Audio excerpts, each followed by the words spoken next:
All right, so I'm thinking either Audi A6, BMW 5 Series, or Mercedes-Benz E-Class. Dude, come on. Or even the Lexus ES, or I can go fully electric and get the Tesla Model. Dude, do that one more time and I swear.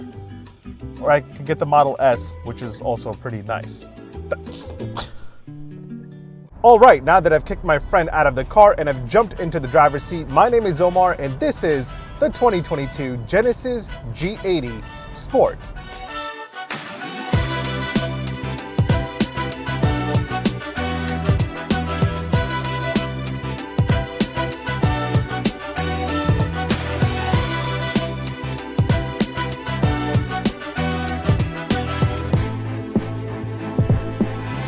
All right, so the G80 just received a major overhaul for the last model year, and it was pretty well received, and I reviewed it.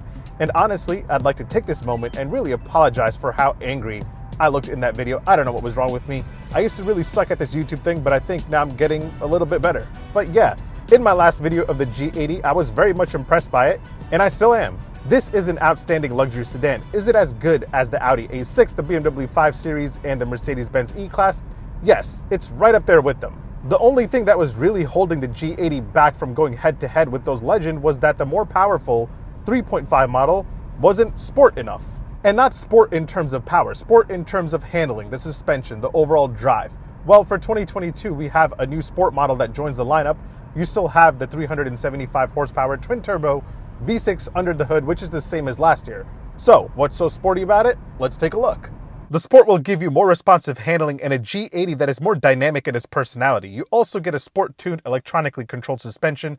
It gets 4% stiffer dampers on the front and 12% stiffer dampers in the back. Now, if you go for the top of the line Sport Prestige, you get a first for the Genesis lineup, rear wheel steering, and that will help it handle better and make it feel more agile. The Sport is only available with all-wheel drive, and that may be the only thing that's not totally sporty about it, but worry not, the all-wheel drive system can move 100% of the engine's torque to the rear wheels. Exclusive to the G80 Sport, you also have a Sport Plus mode, which also gives you launch control, and you know what that means. Left foot on the brake, gas all the way down, launch control ready, let it build.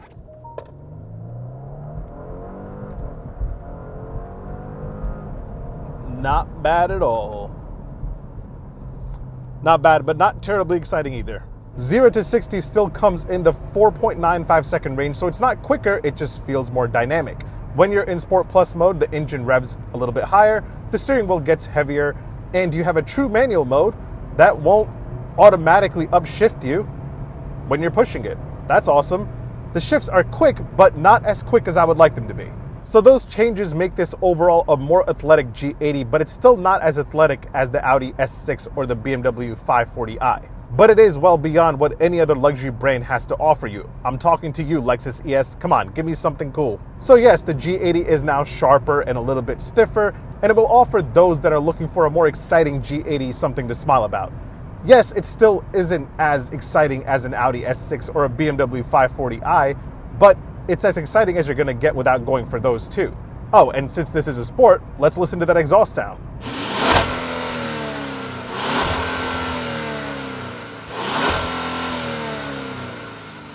Not that exciting, is it? Although there is some nice engine noise coming into the cabin. And you can turn that on or off using active sound design. You can make it less aggressive, more aggressive, or turn it off altogether.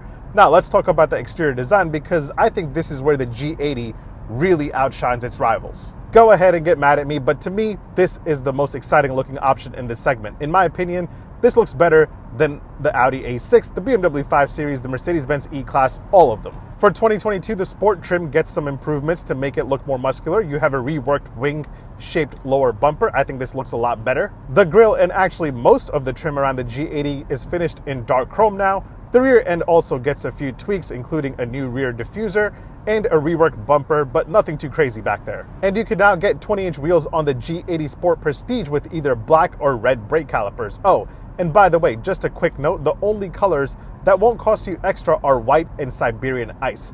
Every other color will run you about $500 and $1,500 if you want to go matte.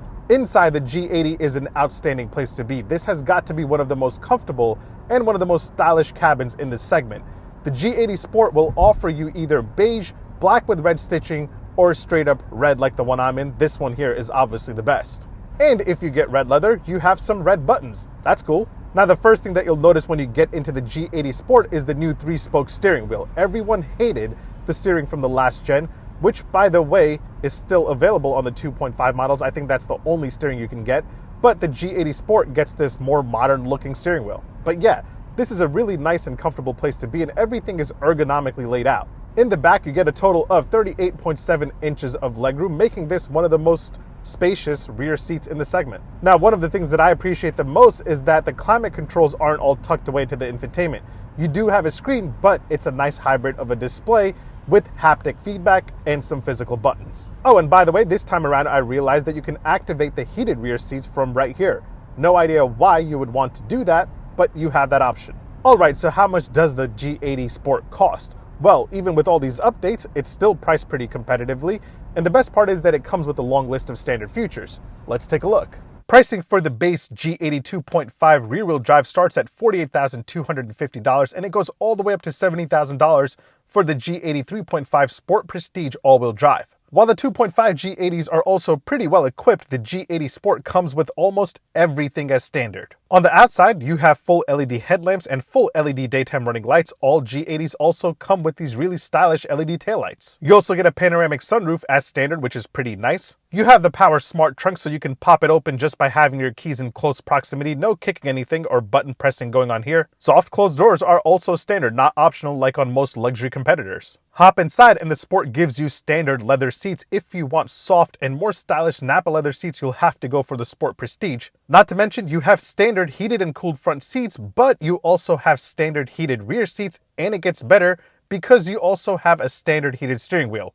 That's really cool. Don't feel like finding the perfect seating position? You can just use standard smart posture care, enter your height and your weight, and the G80 will set the perfect seating position for you. And you can save your settings with standard memory seats. Oh, and by the way, did I tell you that you have standard massaging seats, or what Genesis calls ergo motion seats? That's pretty crazy. You have 3-zone climate control, so no one will kill anyone over the climate settings. Are you a fan of ambient lighting? You got that as well, and you have a bunch of colors to pick from. The Sport will also give you aluminum trim, but the Sport Prestige, like my test model here, gives you this really stylish carbon fiber trim. Oh, and if you want some privacy from the peasants trying to look at you from the outside, you have manual side shades. And then you also have an automatic rear window shade to help you from all the haters throwing shade your way. Tech-wise, you have a really sharp and crisp, ultra-wide 14.5-inch touchscreen display with navigation. You also get Apple CarPlay and Android Auto, although they are not still wireless, you still have to plug them in. The base Sport G80 comes with a regular gauge cluster, but the Sport Prestige model gets this 12.3-inch digital instrument display. It doesn't have any full-screen map view, but you do have a 3D view, which looks spectacular in real life. And it does some pretty cool animations as you circle through the drive modes. Sound system-wise, you're working with a 21-speaker Lexicon system that sounds outstanding.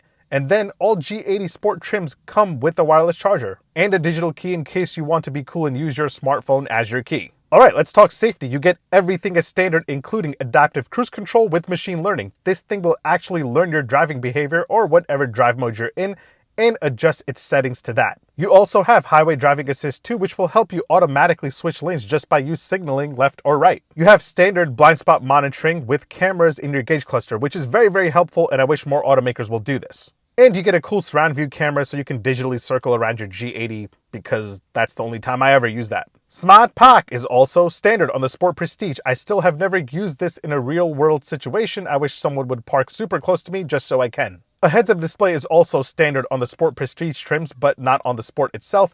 And then you get a bunch of other assists as standard, including lane keep assist and lane follow assist. And that's still not everything. I'm just tired of talking about this whole list. It's very long. So did Genesis do enough to make this worthy of a Sport badge? Yes, in their world and in their lineup, this is a fun daily luxury sedan with a competitive price tag. While it's not Audi S6 or BMW 540i fun, it's still an outstanding overall machine. You see, I've become a huge fan of Genesis, seeing the brand come up under a Hyundai branded vehicle and then to break off and create vehicles like the G70, the G80, the G90, and even their SUVs, the GV70. You can't help but put some respect on their name. Of course, there are going to be some people out there that will still continuously doubt that, but the only reason for that is time and legacy. Genesis is still a very young brand, and BMW and Mercedes-Benz have been around for a while. I'm sure people and car enthusiasts back in the day were acting the same way towards BMW and Mercedes-Benz as some are acting towards Genesis now. In my last review of the G80, I said that there's no doubt that Genesis is right up there with the best of the best top-tier luxury brands. And to be completely honest, a year and some months later, I still feel exactly the same way. Either way, thanks for watching. Make sure you hit like, make sure you hit subscribe, make sure you follow me on Instagram and on TikTok. My handle is @OmarDrives. I'll catch you guys on the next one. Take care. Peace. Sport Plus mode? Sport mode? Sport Plus. All right, Genesis, let's go.